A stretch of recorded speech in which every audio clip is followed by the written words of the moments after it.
Merci bien, Cheikh Tidiane Diaw. Nous en venons à notre deuxième invité, le ministre Abdou Fall, qui a été ministre d'État, ministre de la Santé, de la Culture, vous avez dit également de l'Éducation sous Abdoulaye Wade. Merci d'être avec nous. Merci beaucoup. Alors, on va commencer par le fait qu'on ne vous voit plus sur le terrain politique. Que se passe-t-il? Vous avez mis de côté la politique ou pas? Ah non, au contraire. D'abord, je vous remercie de cette invitation.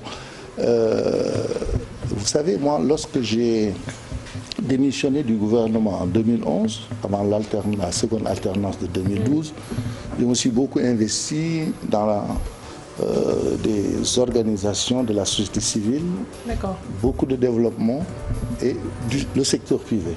C'est ainsi que pratiquement sur une longue période, jusqu'en 2014-2015, j'étais plutôt dans le secteur privé, dans le secteur des énergies renouvelables en particulier. Ceci ne m'a pas empêché pour autant de rester disponible du point de vue de mon engagement politique, parce que je suis aujourd'hui membre de la direction nationale de l'APR, où je siège. Je suis également conseiller départemental à Thiès, où je suis encore actif. Mais je m'investis plus sur les questions de développement, sur les questions de citoyenneté, sur les questions d'entrepreneuriat, que sur la politique, dans la forme. Ce sont les questions qui sont au devant de la scène sur le plan politique qui ne vous intéressent plus? Au contraire, au contraire. C'est un choix. Non, au contraire, parce que dans une vie aussi, il faut évoluer. Bon, j'ai fait la politique d'une certaine manière sur près de 40 ans quand même. Aujourd'hui, c'est votre génération, vous qui êtes sur le podium. Nous, notre rôle, ça doit être plutôt de vous accompagner, voilà, et de partager avec vous l'expérience que nous avons capitalisée. Et quel est le regard que vous portez aujourd'hui sur la politique? J'avoue que pour des hommes et des femmes de notre génération qui avons grandi dans une certaine atmosphère et sous un leadership, parce que nous, on a la chance d'avoir grandi, voilà, sous l'aile protectrice de grands dirigeants politiques. Nous, on a fait... J'ai fait la politique très jeune. Déjà en 1975, j'ai été parmi les jeunes du RND, du professeur Cheikh Anta Diop, avec le maître Babacar Niang, le PLP, dont j'ai été aussi membre fondateur. J'ai lancé mon parti en 1996 jusqu'en 1998, et la CDS, et après la suite de ça, nous avons intégré le PDS avec Beth Abdoulaye Wade. Donc pendant près de 40 ans de parcours politique, nous avons eu la chance d'avoir vécu avec des hommes et des femmes d'une certaine génération. Et vous avez transhumé à l'APR. Nous avons beaucoup appris avec eux, voilà, et ça nous a formaté d'une certaine manière, qui fait que devant un certain type de débat, nous ne sommes pas toujours confortables. Mais j'ai envie de vous taquiner un tout petit peu, parce que vous militez à Thiès, et vous êtes beaucoup de responsables de l'APR à militer à Thiès. Il y a Augustin Tine, il y a Abdou Mbow, il y a Sirédia, il y a vous. Mais jusqu'à présent, vous ne parvenez pas à déboulonner Idrissa Seck. Qu'est-ce qui se passe? Pourquoi? Bon, ça, on en fera l'objet d'un débat particulier. Moi, je suis arrivé à Thiès. Ce qu'il faut savoir, j'ai été d'abord maire à Dakar, aux HLM, ensuite deuxième adjoint au maire de Dakar. On a connu une période de crise dans le PDS. J'avais suspendu mes activités. Et lorsque j'ai été amené à les reprendre avec Maître Wade, j'ai décidé de m'investir à Thiès, où je suis aussi représentatif qu'à Dakar, parce que j'ai ma famille à Dakar comme je l'ai à Thiès. Alors, et c'est dans ce cadre qu'à l'époque, nous avons, avec les camarades que j'ai retrouvés sur place, la crise du parti s'était installée, Idrissa et de Thiès. Il avait beaucoup investi sur la ville, il était le numéro 2 du régime, il était le maire, et avec le soutien de Wade, il a réalisé beaucoup d'investissements sur la ville.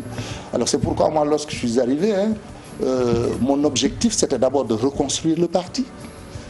Et quand dans la commune, on s'est rendu compte que ce n'était pas évident, il était bien ancré, on l'a contourné sur le rural. Et déjà en 2014, aux élections locales de 2014, avec l'équipe que nous avions constituée, nous avons repris 12 communes rurales sur les 15 communes du département de Thiès. Et c'est le bastion, les 3 communes d'arrondissement de Thiès, qui continuent de faire problème.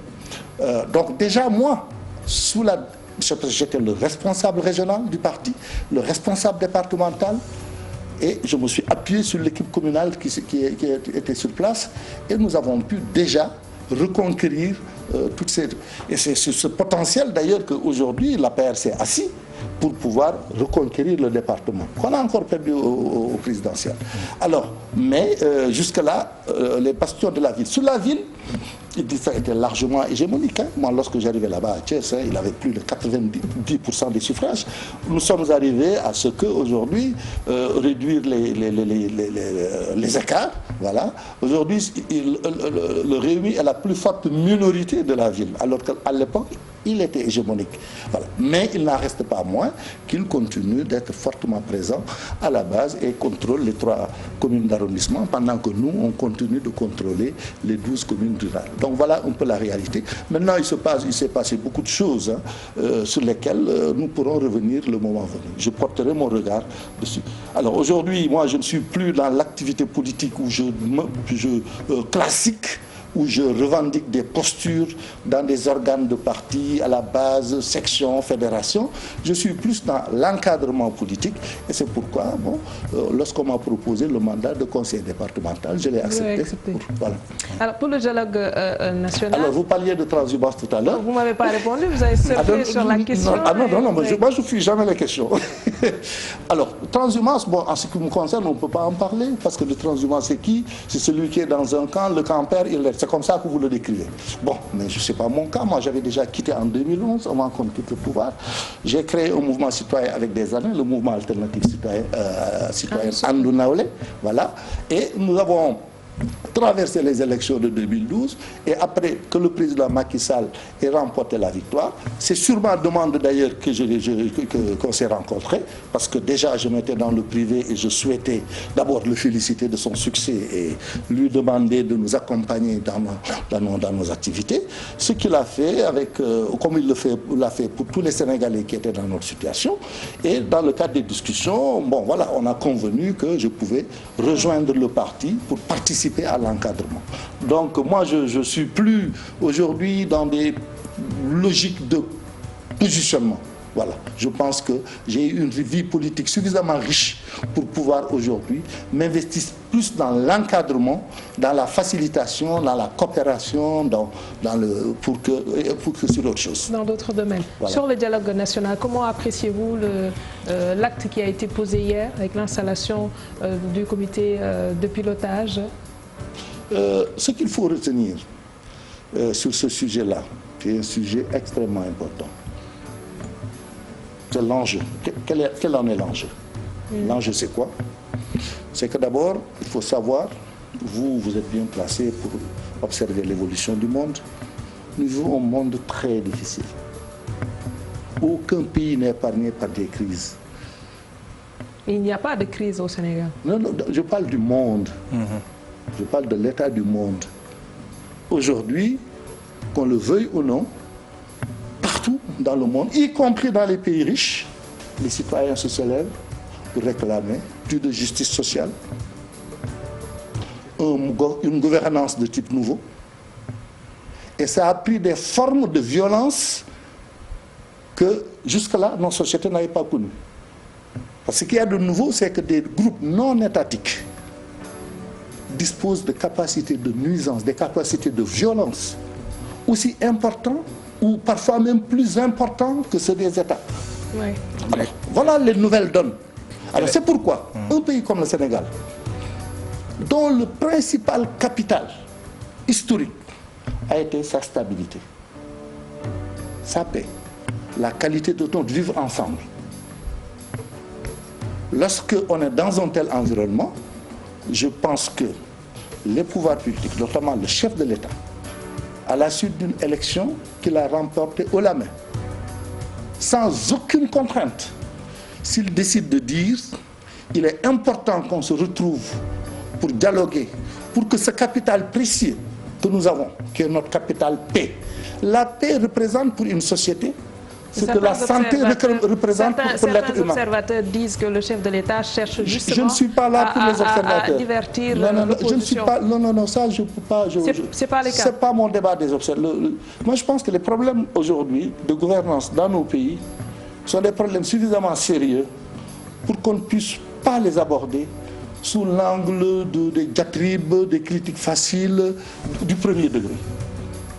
Je vous dis,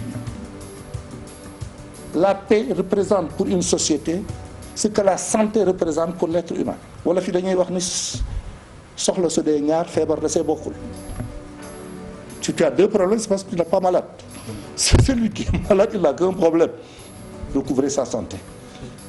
Donc, lorsque partout dans le monde, y compris dans des pays stables, des pays riches, on fait face à des convulsions de toute nature, avec des formes de violence qu'on n'a jamais connues dans nos sociétés humaines.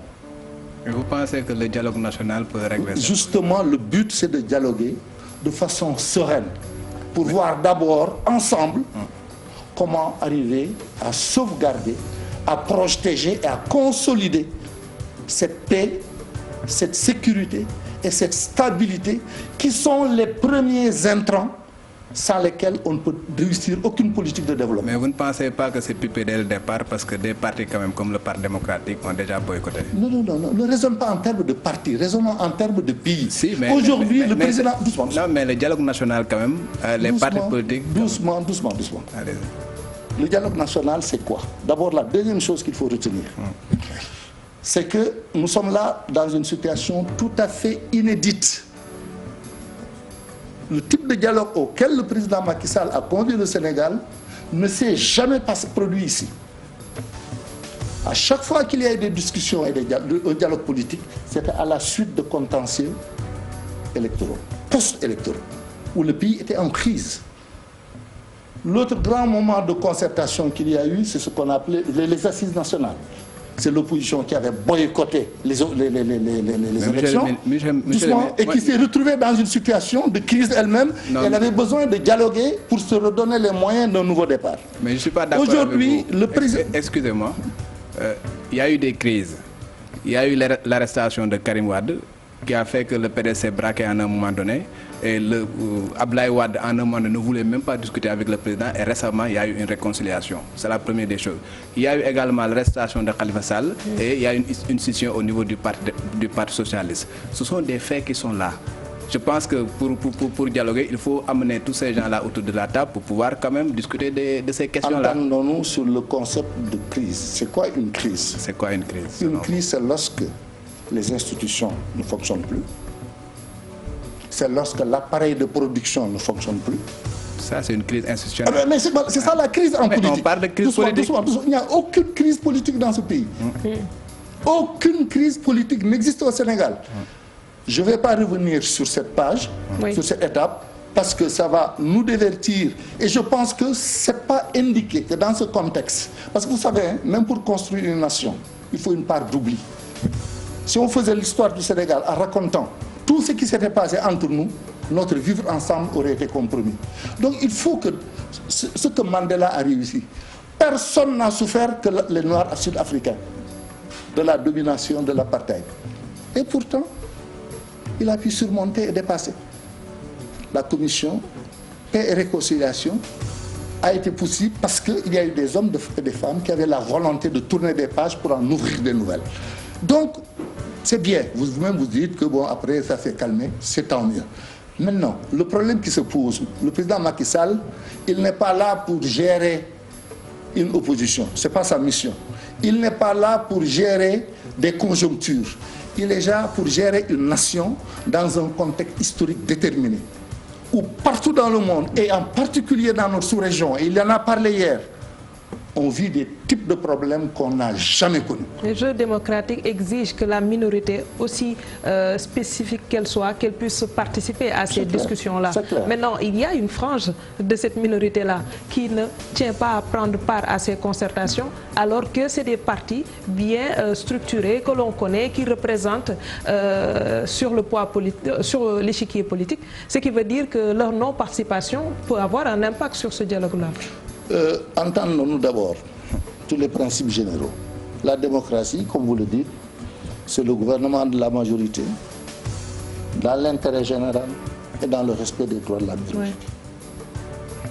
Donc, non seulement le régime actuel respecte les droits de la minorité, mais mieux ce sont des droits que par nos propres luttes, on a relevé au rang de droit constitutionnel. Donc sur ce plan, le Sénégal a fait des avancées, voilà, qui nous mettent à l'aise devant toutes les démocraties du monde. Mais maintenant, entendons-nous aussi sur une chose, la démocratie, ce n'est pas le primat de la minorité sur la majorité. Très bien. Voilà. Alors maintenant, ceci dit, tout ça, pour moi, ce n'est pas le plus important dans le contexte d'aujourd'hui. Parce que je pense que depuis hier, le pays est entré dans un nouveau cycle. La première chose d'essentiel qu'il faut retenir, c'est qu'il faut distinguer ce type de dialogue de tous les dialogues qu'il y a eu avant. Il y a eu des dialogues politiques. On est là dans un contexte de dialogue national. Ouais, justement, ce que je veux savoir, quel est le but recherché par le président Macky Sall à travers ce dialogue? Justement, on va y arriver. La première chose qu'il faut clarifier, même l'opposition que vous dites avoir boycotté, l'installation du comité national hier, elle a été présente dans toute la première phase du dialogue politique. Tous sans exception. À l'exception de quelques partis, la plupart des leaders sont d'accord sur le principe de dialoguer, de participer au dialogue. Même hier, j'ai appris que le PDS avait déclaré qu'ils ne venaient pas à l'installation, mais ils étaient prêts à participer aux travaux des commissions. On attend de voir. Ce qui est sûr, la première chose qu'il faut noter, c'est que c'est la première fois que nous avons un dialogue qui dépasse le cadre politique pour poser l'ensemble des problèmes et des préoccupations des Sénégalais. Les questions économiques et sociales, les questions environnementales, la gestion des ressources naturelles, les questions de paix, de sécurité et de stabilité. Et hier, le président a annoncé l'ouverture de 3 nouvelles commissions, une commission sur la décentralisation qui est essentielle et le renforcement de la territorialisation des politiques publiques, une commission sur les questions de transparence, de bonne gouvernance et de lutte contre la corruption, et enfin une commission de synthèse. C'est pourquoi d'ailleurs, l'ensemble des parties composantes de la société sénégalaise étaient représentées hier. Maintenant, on est en politique aussi. Il faut bien concevoir qu'à des moments, que certaines parties soient dans des logiques de discussion inachevées. Le processus est enclenché.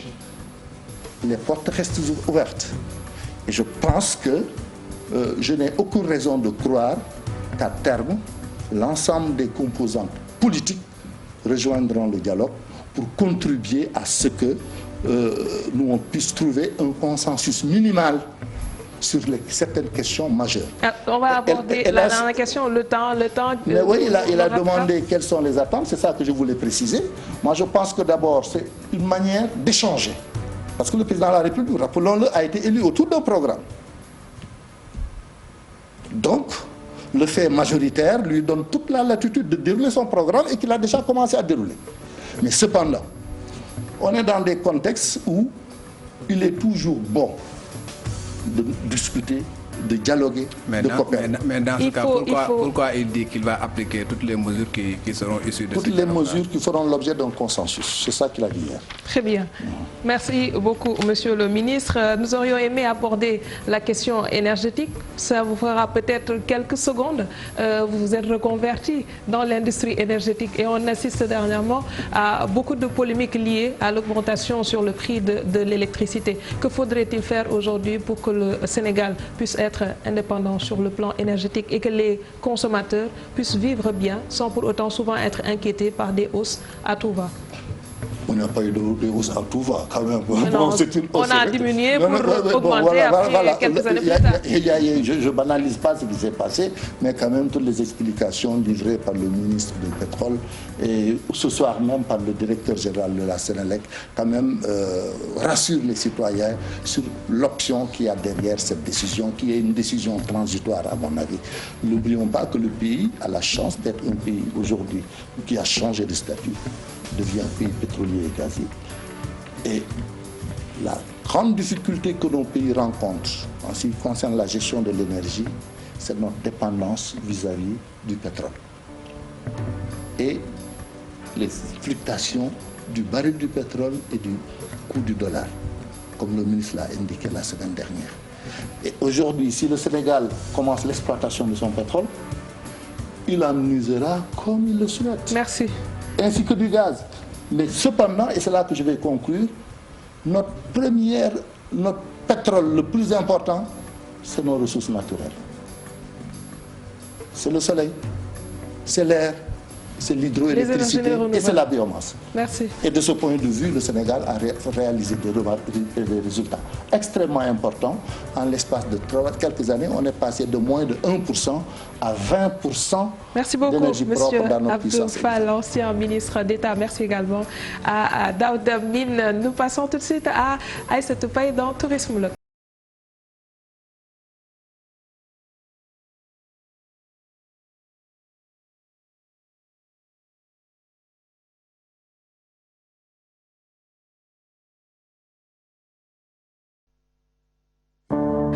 Aïssatou Paye qui est avec nous sur ce plateau. Bonsoir Aïssatou. Bonsoir Aram. Bonsoir Monsieur le Ministre. Bonsoir. Quelle partie du Sénégal on va encore découvrir ce soir? Parce que j'ai pas envie de dire c'est à quoi on va aller, mais j'aimerais que les gens puissent au moins pouvoir savoir ce qui va se faire et comment ça devrait pouvoir les intéresser. Voilà Aram, je leur ai fait découvrir des îles. L'île aux serpents, l'île d'Ongor. Oui. On est allé à Toubab Diala découvrir une ferme. Des fours artisanaux. Voilà, des fours artisanaux, des collines et tout. Ben, ce soir, je me suis dit, je vais quand même essayer de changer un peu de registre. Et j'ai fait un tourisme de proximité, si je peux l'appeler ainsi. Nous allons rendre ce soir les lettres de noblesse à la nourriture de rue ou le street food, comme on l'appelle, spécialement le tangana. Vous vous rappelez sans doute de ces odeurs magnifiques, de ces goûts inégalables qu'on trouve dans ces endroits qui sont un peu partout dans Dakar. Et Monsieur le ministre Abdou Fall ne me dira surtout pas le contraire. Je n'en dirai pas plus. Regardez, je vous laisse baigner dans cette ambiance de Tangana.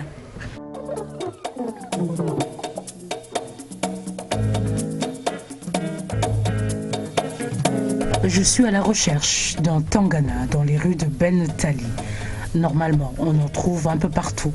Ils font juste partie du paysage. J'ai essayé de leur trouver un autre nom, les cantines de la rue.